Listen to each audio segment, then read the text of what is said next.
The minute that Justin, you told me like, oh, we're going to start doing video, I was like, oh, I have to like get dressed for every episode. Now I was like, okay, right. And it's like, you just come down to that, but really it's okay. In fact, being not perfect sometimes is perfection. So just aiming for that. Introducing Recorded Content, a podcast for small, scrappy B2B marketing teams who want to get the most out of podcasting. In each episode, we capture stories from industry experts and podcasters. Listen in and uncover what it takes to launch, run, and grow a successful B2B podcast. Check out and subscribe to the show on Spotify, Apple, or wherever you listen to your favorite shows. Let's jump in. Hey, this is Justin Brown. I'm the co-founder of Motion and your host for this episode of Recorded Content. Recorded Content is brought to you by Motion, a done-for-you podcast agency for small, scrappy B2B tech marketers. Today, I'm pleased to welcome, for the second time on this show, Christina Brady. Christina is the host of the Taking the Lead podcast that's coming up on its 2-year anniversary. Over the last 2 years, Christina went from being a customer of Motion to bringing her show under our umbrella of shows at Motion. Taking the Lead, just to give you some background, is a podcast for B2B tech professionals, leaders, and executives who are looking to learn and be inspired. In each episode, Christina interviews one of the top female icons who are at the forefront of revenue teams. Through highlighting their unique stories, journey, wins, and challenges, Taking the Lead helps tech professionals understand the industry, trends, and how to navigate the B2B tech landscape. Now, the reason that I brought Christina on today is really twofold. I, of course, want to hear about her growth as a podcast host and some of the lessons and takeaways from 2 years on the air, but I also want to dig into how she's been able to be consistent with a guest-based interview podcast every other week for 2 years. Podcast after podcast I see out there in the B2B landscape struggles with consistency, yet through everything, through job changes and other things, Christina has kept her pedal to the metal and kept on pushing with her every other week show. So with that and without any further background, let's bring her in. Christina, welcome to the show. Hello, Justin. Thank you so much for having me. Yeah, how was that? How's that intro? I think the audience might know that I know a thing or two about you at this point. Oh, it was so good. I mean, it got me a little bit like, ooh, which is always a good intro when you start to feel a little like, oh, very seen in a good way. So I loved it. You're a pro. Thank you. Well, I want to start there and with your journey. I think it'll be good to give the audience a little bit of background. So 2 years ago, how did you know that podcasting was something that you wanted to do professionally? You know what's crazy is, and maybe this isn't a popular answer, I didn't know that podcasting was something that I wanted to do professionally. So my background before entering the professional world is I studied theater, I studied film acting, I studied improv. I performed all over the city of Chicago, and I'm in a couple of like weird commercials that hopefully nobody will like ever find again. And I always encouraged the people on my team, especially those who were customer facing, to take improv classes and just put yourself out there in that way. And I've always enjoyed being on stage and sharing my thoughts and interacting with people and just being what I call maniacally curious about them. And so when the idea of starting a show to really make an impact in the B2B SaaS DE&I space, when the idea came up to start a podcast and feature these incredible women, I was like, oh, yes, I think I can do that. Let's give that a shot. So I mean, it wasn't like I went into it like I'm going to be a podcaster. So I wasn't even sure that I wanted to be a podcaster. To me, it was, this checked the box of me fulfilling my passion of talking and learning about incredible women in this space. It checked a box of being able to put incredible content out. And so I said, sure, why not? Let's do a podcast. And it's been amazing. And your company's made it so easy to get it off the ground and feel supported. And this is not a commercial. I really mean that. It's been awesome. So yeah. Yeah, it's interesting. So when the idea came up, how did you feel about it? I imagine you were at least a little excited with a background of being on stages or behind a camera, but has it all transpired the way that you thought it would? It's been so much better. I mean, I was excited. I couldn't tell which I was more. I was either really excited or really, really nervous. Because at the end of the day, we all want people to enjoy listening to us speak. But I was terrified that I would go into the realm of pontificating or create boring content or not be able to get what I wanted to out of my guests. And bottom line, you're like, anytime you're putting any kind of content out, you're like, what if I suck?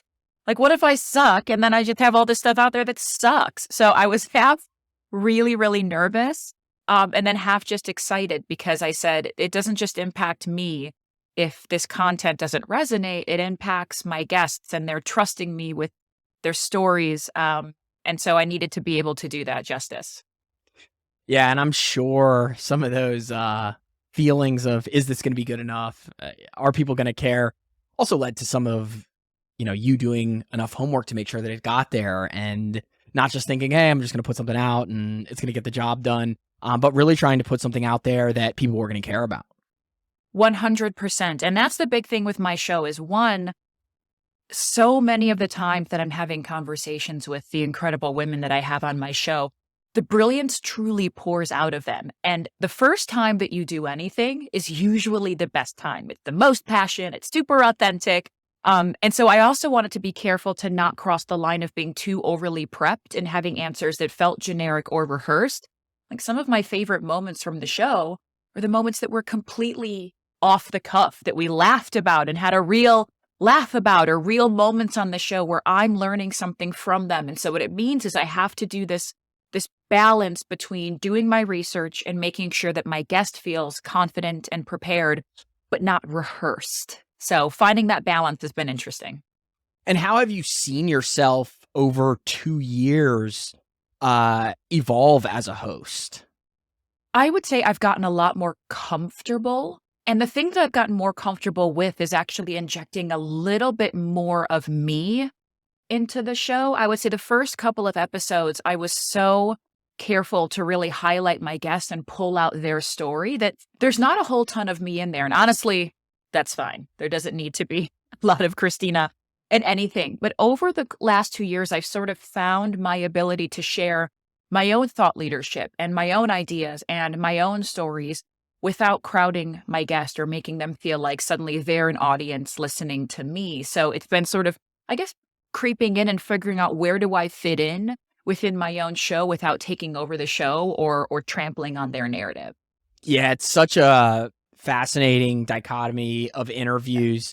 I have customers who have to be, by the nature of their profession, more of reporters in their space. And I'll give an example. I work with a person who is a marketer by trade. He was a copywriter and a very good copywriter. And he took, a head of content job, and he's in the financial technology space talking to like the CFO of Peloton. And so for him, he's not a financial person by trade. So he has to serve as much more of like, I'm going to ask my questions as if a news reporter would. And then I have other people who have the ability to, really be subject matter experts in different spaces. But I think one of the things that I find most fascinating is when you do have these people who, going to go back to that first example, after having 20, 30, 40 conversations with CFOs, even though he's a marketer by trade, he does start to have at least opinions on things. And I tell him this, I'm like, you've had conversations with 40 CFOs. I'd say at a bare minimum, the knowledge in your head of what CFOs think on topics at least can give you the ability to chime in on certain things. So I really enjoy watching people have that evolution of, I'm here to ask my questions, I'm here to talk only about you, to then starting to put themselves into the conversation a little bit, because it's also more fun when you can give your own opinions on things. 100%. And it keeps it interesting, actually. I mean, watching people and listening to two people converse in most cases is really fascinating, right? And there's this sort of unknown, and where's it going to go? And is somebody going to say something that's uncomfortable, or is somebody going to say something that's really edgy? And then what's the other person going to do with that? And so absolutely, that authenticity, that was like a goal of mine, but I don't think it happened on day one. Not that my first couple episodes weren't really authentic, but I did have a bit more of a guard up of like, I've got to get this right. It's got to be perfect. To now it's just, I'm going to show up with my full self. And it's okay if weird things happen or we say something off the cuff, or like my kid barreled in the room naked. Asking if they can eat bugs. Yeah. This morning we made gummy bugs for my 4-year-old in an attempt to distract him long enough to let me do this. And of course, as we're starting recording, he screams up like, "Mommy, can I eat the bugs?" Which is, it's like a weird thing, but you're like, so you just start to embrace that. And then you connect with other people when you do that, because other people can relate to tiny flaws. Yeah, and for a long, long time, I definitely had that imposter syndrome with our first show. So we had a show called Tech Qualified before Recorded Content, and I was interviewing CMOs and SVPs of sales about their roles within B2B tech companies. Now, I am a co-founder of a services business. I work with B2B tech professionals in sales and marketing, but I didn't see myself as being able to have much input into their answers. And I really felt like I was hosting this show where I could only ask questions and couldn't give my own input.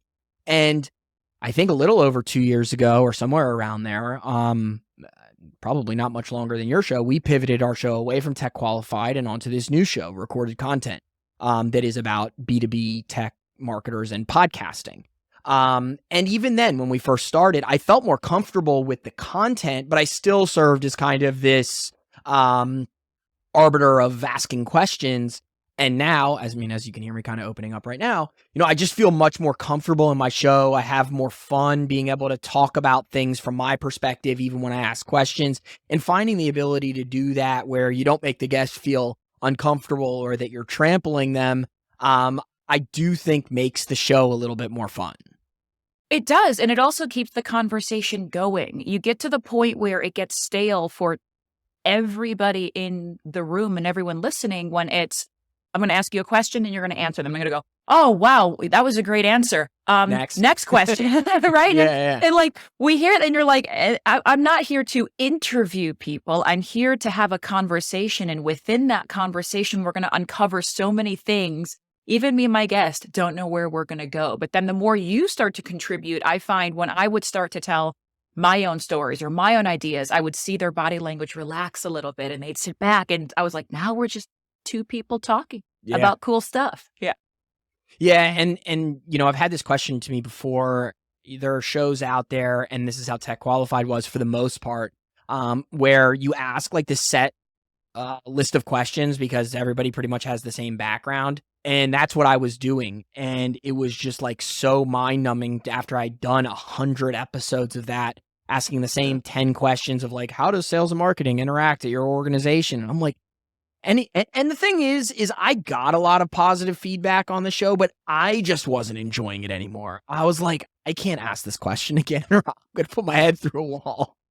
Well, you actually just hit on another really key piece, is that you have to find a way to look forward to every episode, because as the host, we have to show up. We have to bring the energy. And that sometimes means that we're putting down a really hard day, or it sometimes means that we're digging into a topic that maybe we don't know or we're somewhat uncomfortable with. And so I think you actually, it's great advice to make sure that going into every episode, you're setting up a scenario where you can be really comfortable with the content and you're excited to dig in and you're not like, okay, here we go. Let's talk again about how we're all working in silos and how to break down those silos, and it's the same content over and over again, right? Like we can do better than that.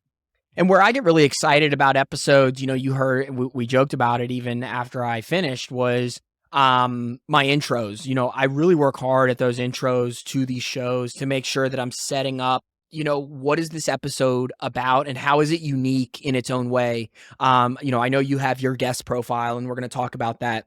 And to continue to get into that, mine is a lot of times talking to other B2B podcasters, and I try to never jump into an episode like this is another episode interviewing a B2B podcaster. It's okay, I'm talking to Christina today, And Christina is the host of the Taking the Lead podcast. But what specifically, and I mentioned it in that intro, is, okay, we're going to talk about her experiences over 2 years. We're going to talk about her ability to stay consistent. Those are the specific narrow topics that I want to get into, but then the conversation is going to evolve from there. But at least it's unique in its own way. And it's something that I can get excited about having a conversation about. Absolutely. Absolutely. And for me, probably the intros. So I used to do a little bit of a longer, more static type of intro. And then I realized that for me, the excitement was the consistency in how I open, which always comes from my guest. So I have to be really specific about, tell me X, Y, and Z. And I can dig more into that. But essentially what I wound up doing, I think actually in the podcasting world, is a little bit of a no-no, but I've made it work, I think. So there you go. No, please. All right. Now you have my interest peaked, as well as I'm sure the audience. Expand on what you're saying. So typically folks do what you do, not as well. I'm just puffing you up now. Okay, but thank you. I appreciate it. Yeah, it was really good. But I've done the research on my guest. I'm going to go ahead and I'm going to give them this beautiful intro, and then they're going to come in, they're going to be confident, they're on stage. And so for me, I do the research on my guest, but I prompt them to tell me their story. And here's why. One, it could come off as really contrived and repetitive in a podcast. And you're like, so I have this guest, tell us a little bit about yourself. Yeah. But for me, it's not tell us a little bit about yourself. It's tell us the story of how you got where you are. And I do that very specifically because you'll find that especially women or folks who identify as female, their journey in this industry is so much less linear than so many others. And it's full of risks, and it's full of setbacks, and it's full of boulders, and it's full of rude comments or sexual harassment or being told you can't because you smile too much, or you can't because you don't smile enough. And so the idea of not tell me a little bit about yourself, but tell me your story of how you got to be a VP or an SVP or a C-suite in this industry.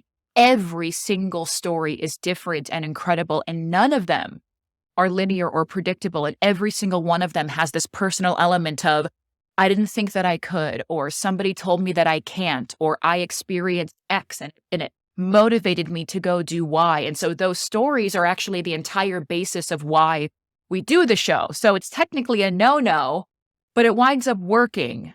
Again, I hope. Yeah, no, I mean, it's funny that you say that, because I did that no-no on this interview today. So it probably went right past you, but I opened up with, okay, Christina, I said, Christina, welcome. You said, thanks for having me on. And I said, I want to start with your journey.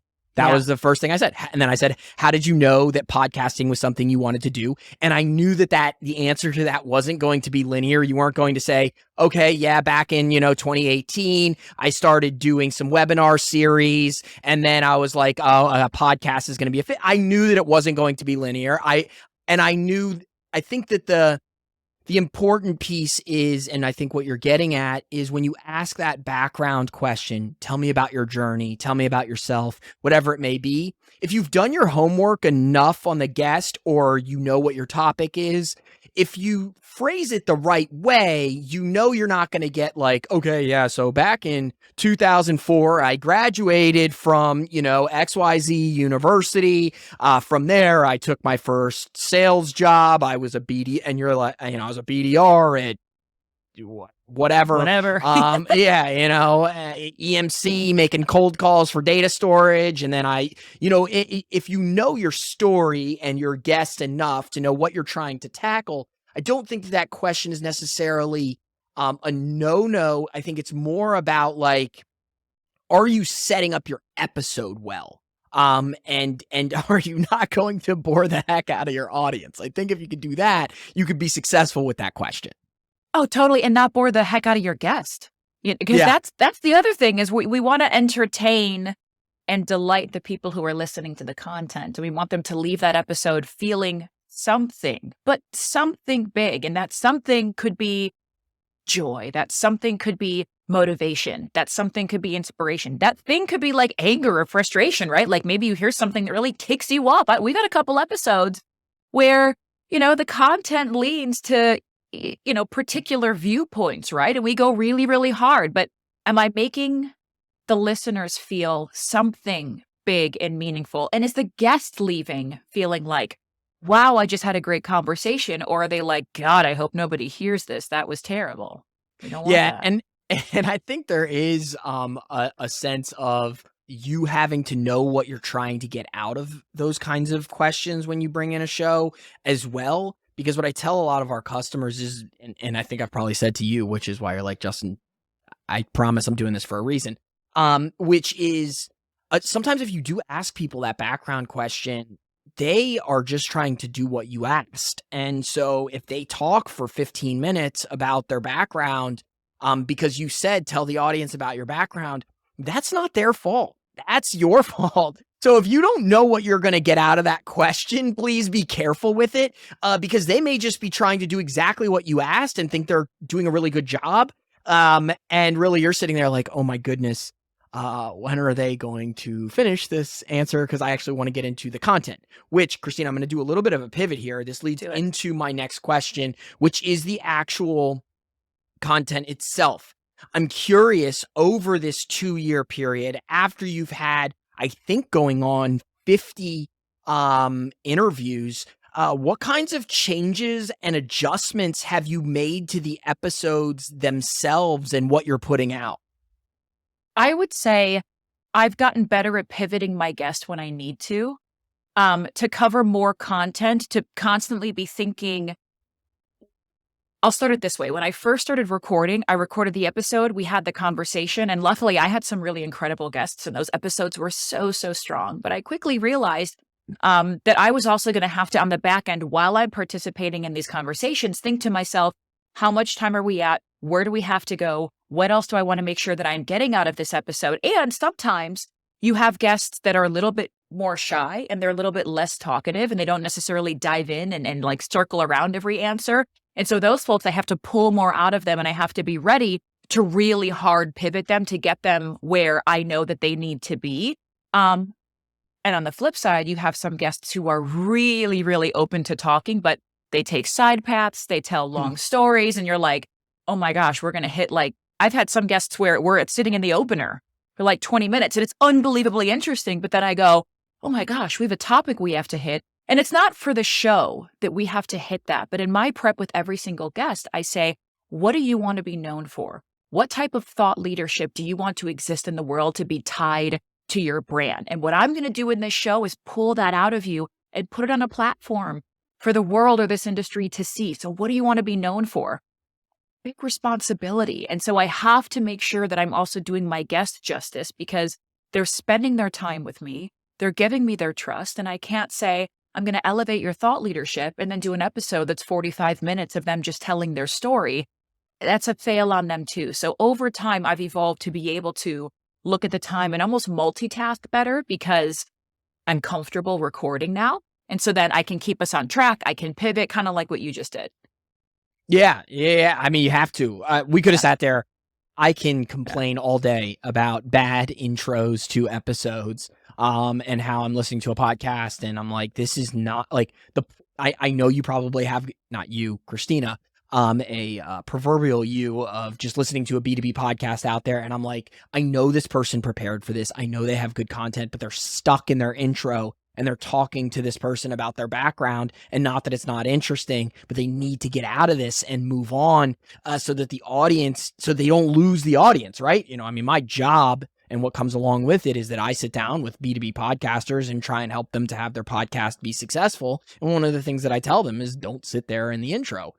So you and I could talk about that all day, but then I have to say like, okay, you know I have opinions on this, but it's time to move on to something else and to pivot that conversation. So on this front of how you have continued to evolve, so when the show first started and you set out to do this, have your goals changed at all in terms of the content that comes out of each episode? Like when you first started doing this, maybe you knew what you were going to get out of every episode. Maybe you didn't and you had hopes for what you would get out of every episode. Compare that to what you now hope you get out of every episode? Maybe it's the same, maybe it's different. I don't know, actually. They're almost cousins of each other. So when the show started again, I had never podcasted before. I had always done improv content, comedic content, theater content, film content, where it's all pre-written and all you're thinking about is how do I show up well and serve these lines or, like make my audience laugh, right? Like that's what you're thinking through. I had never done anything quite like this before. And so I went into it with the goals of, I want to elevate iconic women in this industry. I want to ask hard questions. I want to make it a comfortable, yet potentially sometimes challenging environment or conversation to listen to. And I want this to be a show that features women, but isn't only for women, right? Those were the ideas going into the show. And so I just went in and I was like, okay, I'm going to try to check those boxes. And over time, it evolved into me trying to find a way to bring that comedy edge that I have to the show. How can I make people laugh? How can I loosen it up? How can I get people out of their shell? How can I ask a difficult question in a really, really comfortable way? And how do I relate back to their story and bring it to where it is now? How do I inspire? It's almost like the start of the show, I wanted to hit all of my quantitative boxes and be like, I'm achieving these things. Mhm. And then qualitatively, the show just turned into me figuring out all the pieces that I want to dig and almost bringing more heart to it, if that makes sense. So the goals haven't changed, but I would say that I am highlighting my guests so much more holistically than I was in the beginning of the show. Yeah, I mean, it's a great timeline for anyone to look at, which is, what I try to tell people when they set out for podcasting is you want to have a good theme to your show. You want to say, okay, this isn't just a show for insert your ICP here. What is the theme of the show? How does it help? Try and find some form of niche that you're going to be able to break through, because at this point, there's 2 million podcasts that are out there, more. By being very generic or very broad, it's going to be tough for you to break through the mold. But perfection out of the gates is not what you should be striving for. You're going to learn things just like anything that's competitive or anything in the world, right? Like your first day of doing improv, Christina, I'm sure you improved as you, worked at it, or a sport or anything along those lines. And I try and explain that to people is you're going to get better at being a host. You're going to get better at just podcasting in general. You're going to find things that you can only find by doing. Like you're not going to know the answers to how you want to evolve as a host, how you want to change the show, what you want to get out of the show without doing it. And that'll take, what I tell people is it should be different. Your first episode to your 10th episode, to your 25th episode, to your 50th episode, you should feel different along that way. And what I see, unfortunately, with a lot of people is they want to have the skills of someone who's done it 50 times out of the gates. Right. And then the problem is that nothing ever happens.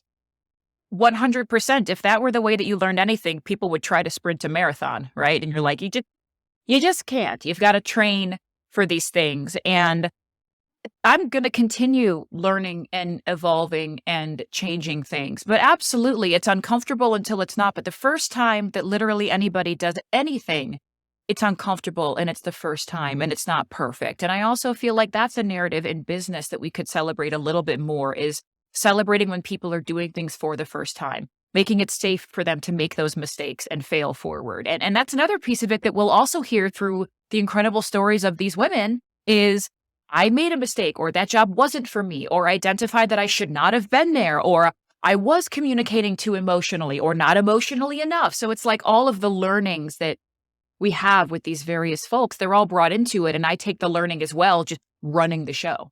And another thing that you mentioned when we were sitting in the green room before I hit the record button was your setup. You're like, yeah, am I looking at the camera? And it's funny because you've been doing this for 50 episodes over 2 years. And so I wanted to talk about that a little bit, which is your physical setup, the equipment that you have, your location. Can you talk about your evolution of there and adjustments that you've made with your setup over the last 2 years? I'm laughing because it's been ridiculous. The first time that I ever recorded anything I did it in the closet of my office because I was so scared of the ambient noise from this window that I was like, I have to be in the closet. And that was weird and echoey and it didn't work. And then I was in an office and then I took my desk and I faced this window, had wonderful lighting, but then behind me was sort of lackluster like a bed. And so then I tried getting sort of like this wooden partition behind me and I was like, that looked a little bit better, but not quite, until finally I have the setup that you see now, which I think is objectively the best. And then the one thing that I did know about just from my artistic days was the kind of equipment that would at least produce somewhat great sound. So I've got headphones that are kind of blocking out the outside world so I'm not distracted by anything. I've got one of these Yeti mics. I'm going to move it, which you're going to hear, but one of these guys. I actually watched a couple of YouTube videos on how close you should be to something like this versus how far, like what the settings should look like. And then I've got my camera up here. And depending on the technology I'm using, where I put the window that I'm recording often changes because growing up as being in the theater world or in the acting world, I am taught to interact with people directly. And interacting into a camera and not looking at the person that I'm talking to, really unnatural for me. So I've always tried to set it up so that the person I'm talking to is right under my camera so that I can look at them and also be recorded, but it doesn't always work out that way. And then like I'm doing right now, I'm just talking to a little white dot, and dying to look at your face, Justin, but I can't. I know the audience can probably see my eyes going, shooting like, over to the left. I mean, you're talking about your environment, so I'm like trying to see what you're saying. Yeah. But right. yeah, I look directly into a camera, which has a teleprompter on it, which is where I keep my questions. But the purpose of me asking the question is, and again, Christina and I like to talk to each other, so we hung out in the green room and had some of these conversations already. But I have people who come to me and they're like, I want to launch a $20,000 studio along with this podcast that I'm launching, and I see people who have had these very successful shows and they build these things over time. A lot of times they start with a microphone. In your case, you weren't even doing video out of the gates, and I had to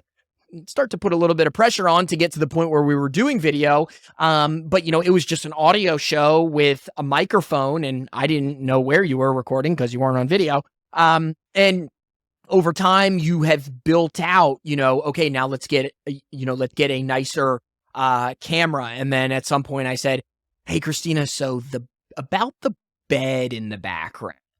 What can we do there? And I remember the partition and then you asking me what I thought about it. And again, I gave you kind of like yeah, so that's okay. And you're like, okay, I can read between the lines here. And, you've continued to level up your setup. You've leveled up what content you're putting out in terms of video. And the reason for me asking is it's been 2 years. And over that 2-year time frame, it wasn't just this needs to be perfect out of the gates, episode 1. There's been this slow but gradual but great build to get to the point of where you are today. And I imagine as time goes on, you'll continue to have changes and adjust things and want to work on things kind of like we all do. So, that was really why I asked that question I think it's important for people to hear that, again, you don't have to be perfect out of the gates and these things come with time. 100%. And like the little tweaks and iterations, we all do it. And don't let your equipment or your environment or your background or your makeup or your hair or what you're wearing, any of it, stop you from just putting out great content. And we've been there, right? The minute that Justin, you told me like, oh, we're going to start doing video, I was like, I have to like get dressed for every episode. Now I was like, okay, right? And it's like, you just come down to that, but really it's okay. In fact, being not perfect sometimes is perfection. So just aiming for that. Yeah. Absolutely. I mean, there's days where, and I'm a guy, so I'm not going to even try to compare to what I need to do. But, there's days where I haven't, put gel in my hair and done the whole 9. And I'm like, look, I've already had 8 meetings today and I have to do a podcast and I'm probably like sweaty from being in meetings all day. And you know what? I'm throwing some headphones on and we're doing this and I don't care because I already have enough on my plate and I'm just not going to worry about it. And if the content's good, everybody can just take that content and enjoy it and not give me a hard time about it. 100%. All right. So the next piece, and this goes along with having to steer the conversation to make sure to get all of the content into an episode. Me. Yeah. is consistency. There's no secret that consistency in podcasting is a struggle. I've heard numbers like 90% of podcasts fail before the 10 episodes. I don't know if that's 100% true or not, because there are something like 2+ million podcasts in the world, and I don't have data on all of them. But I do know that I see podcasts podfade out all the time. There's literally a term for it now called podfade. And that only happens, and you get a term when something happens a lot. I also know that one of the more difficult approaches to staying consistent in podcasting is when you have guest-based interview episodes, because it requires more than just sitting down and doing it. It requires you to rely on someone else. I do a lot of solo episodes, and that makes it very easy for me. It can be a Sunday morning, and I have my coffee down here in my little studio office, and I'm like, look, I'm going to go knock out 2 episodes. I don't have to rely on anybody else. I write my script, I set up my camera, I've got a teleprompter here, and I get it done. So I think the fact that you've done these episodes, 50 interviews over 2 years, every other week makes it even that much more impressive. So can you walk the audience through what your process is to make sure that you stay ahead of schedule and on track with your show? I do the best I can. One, there's no shortage of incredible women in this industry, so I'm never going to run out of people to interview. So that's a good problem. On the flip side, though, the content needs to be relevant to the now, especially because this was one of the shows that was born during the pandemic. And what we are going through sometimes feels like the landscape changes month to month or quarter to quarter. And the things that we are dealing with right now, especially things outside of work, like racial injustice, things like that, where we had so many of these issues that were happening within the landscape of when we were having conversations, that if I record too many episodes too early, by the time they launch, we're in a completely what feels like different decade than we were when I recorded it 3 months ago. So part of me started out wanting to just get as many as I possibly could and then say, okay, I'm great for content for the next 4 months. However, in B2B tech, we live quarter to quarter. Mm-hmm. Like I said, sometimes month to month. My God, sometimes day to day. Things are wild. And so I need to make sure that I have guests that are lined up. I need to make sure that they feel empowered and ready to record without being overly prepped. I need to make sure that I'm not recording too many. Like if I go past 2.5 months worth of episodes, I have to stop recording because relevancy is gone. And then you're listening to something and it's like accidentally watching an episode of Law and Order that you realize isn't the current episode or current season. And you're like, wait, when was this? I don't even want to watch this. This isn't relevant to me right now, right? It's like, it's got to be relevant to what's happening. So that has actually been the hardest thing to balance is when I start to run low on guests, I need to record them, but keep the relevancy.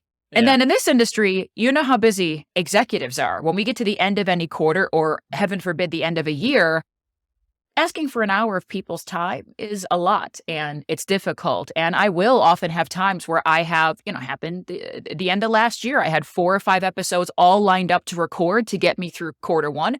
All of them pushed into Q1, right? And I can't push back and be like, come on. My show's more important than like your job. Christmas isn't that important. It's come on, right? What? Oh, yeah. End of month for you? Yeah. End of fiscal? What are you planning? Please, right? So it's not always easy to do that. And who knows, maybe in the future I'll record a couple or 2 by myself, but the show really is about highlighting my guests. If I get some highlight in there, amazing, but there's too many women to feature that I just want to get to all of them. Yeah.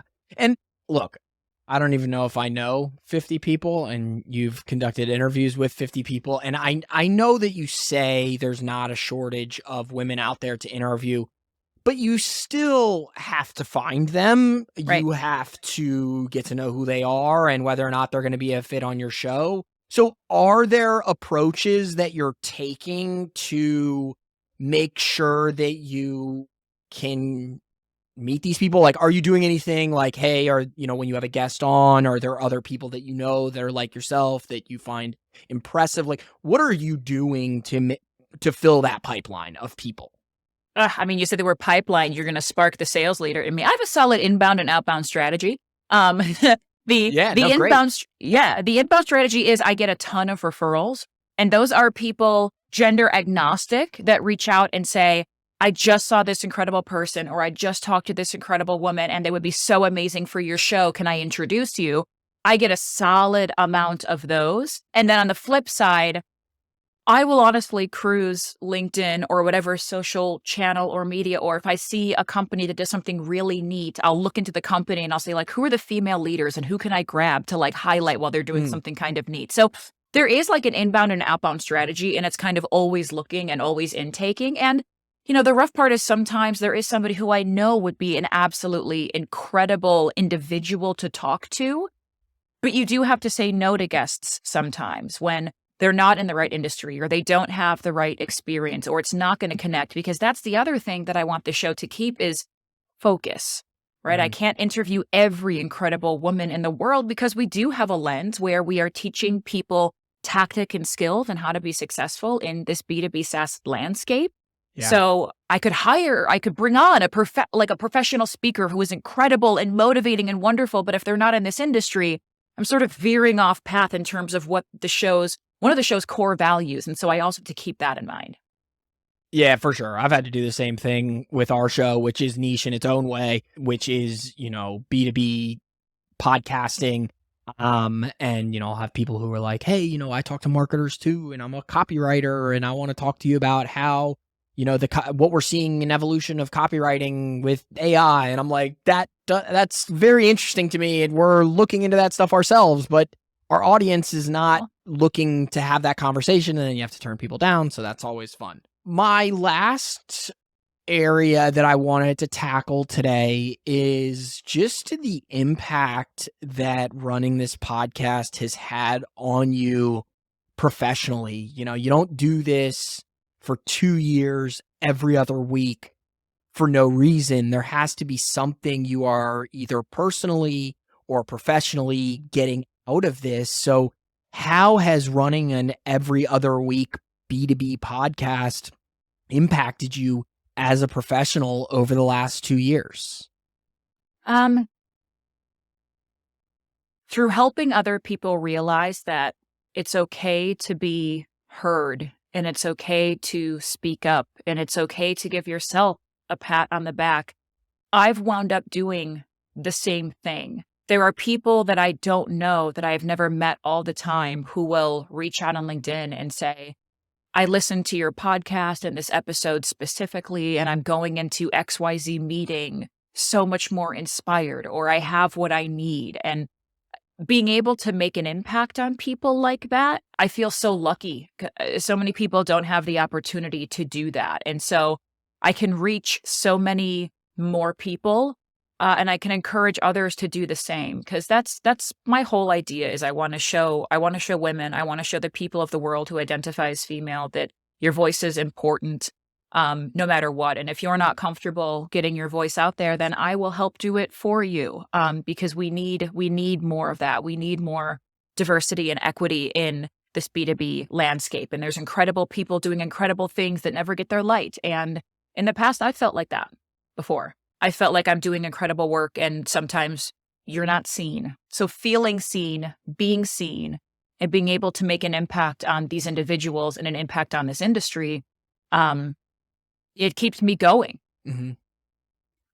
Yeah. And just to piggyback off of that, I'm curious because, I view you as like this thought leader in sales and revenue. And then also when it comes to like DE&I stuff, and I don't know, sometimes maybe like I overplay my hand, and you're like, Justin, I don't know if you see yourself that way as much as I do or other people do, but I'm curious from your perspective, how do you feel that Christina Brady pre-podcast and Christina Brady 2 years post starting the podcast is viewed differently in the professional landscape? God, it's such a hard question, because I'm guessing. Right? I know I have more folks that are exposed to my thoughts and my ideas and those of my guests, but I felt very siloed. We'll call it 3 years ago. I was one person doing one thing passionately for that company that I was working for. And my reach outside of those four walls was extremely, extremely limited. And I knew that there were larger problems that I could solve and more things that I could do. But I was just Christina working at XYZ company, doing my thing there. It felt small in terms of impact outside of my company. Whereas now I feel the impact and thus the responsibility so much larger and so much broader. But I remember the feeling of being somebody who cared so much and frankly gave a damn all the time to do this one thing, never thinking that anybody else would see it or hear it or appreciate it. And you start to associate that with your worth, as I can do this one thing really, really well, but heaven forbid this one thing falls through, because where is my worth outside of that? I remember that feeling. And if I, through bringing somebody on this show and featuring them in an episode, can help them to feel more like I exist outside of the company that I work for, and no matter what, I will be okay, right? It's like that feeling of confidence where it's, what do they call it? It's career security, not job security.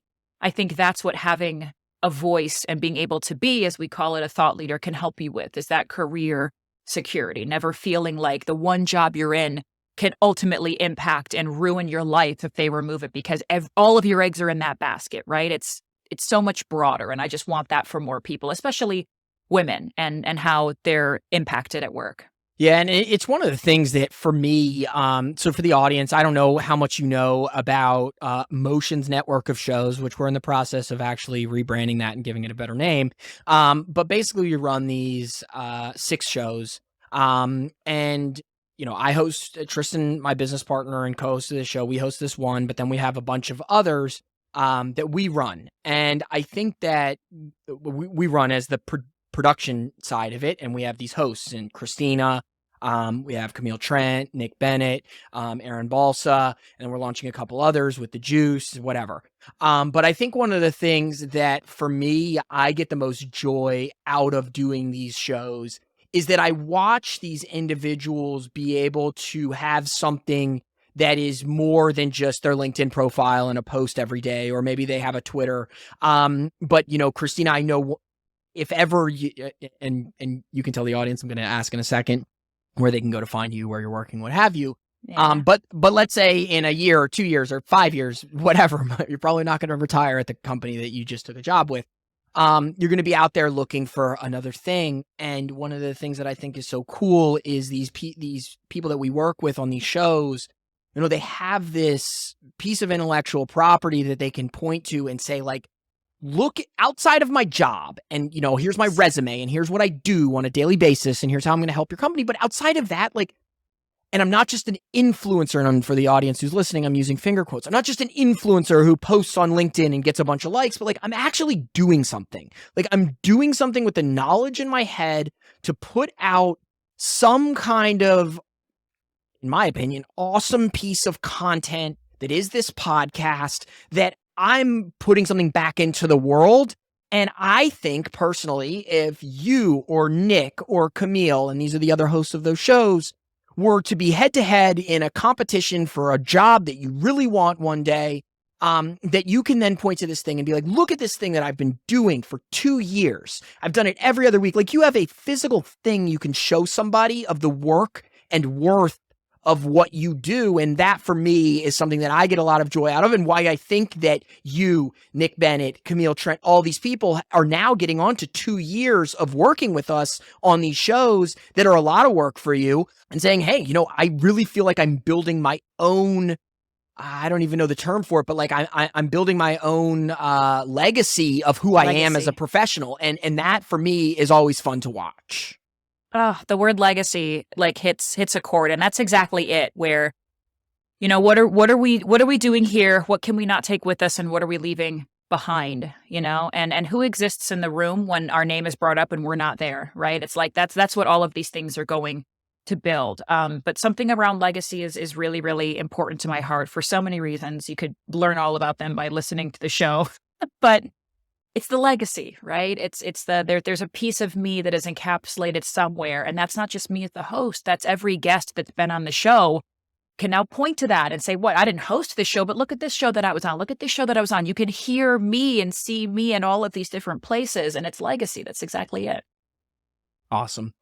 Well, Christina, I think that's a good spot to end. We're coming up on our time here. I alluded to it already, but where can people go to learn more about you and what you're doing, as well as taking the lead? Yes. So you can find a Taking the Lead podcast. I'll start there everywhere that you stream your favorite podcasting content. There is incredible cover art on that of a pretty red-haired lady who does me so much justice. When you first showed me that the cover art, I was like, wow. So you can find me anywhere that you have your current favorite content. And then I'm also Christina P. Brady on LinkedIn. And then I am the SVP of Sales at Spekit. So that is my new venture that I'm excitedly diving into. Awesome. Well, Christina, thanks again. I really appreciate you spending some time with me today. It was great having you on Recorded Content. Amazing to be here again. Thank you. Thanks for listening to Recorded Content, a show brought to you by Motion, a done-for-you podcasting agency for B2B tech marketers. We do the podcast stuff so you can focus on strategy, building brand awareness, and developing new relationships. To learn more about how you can launch and grow a podcast for your company, check out motionagency.io. Thanks for listening to Recorded Content.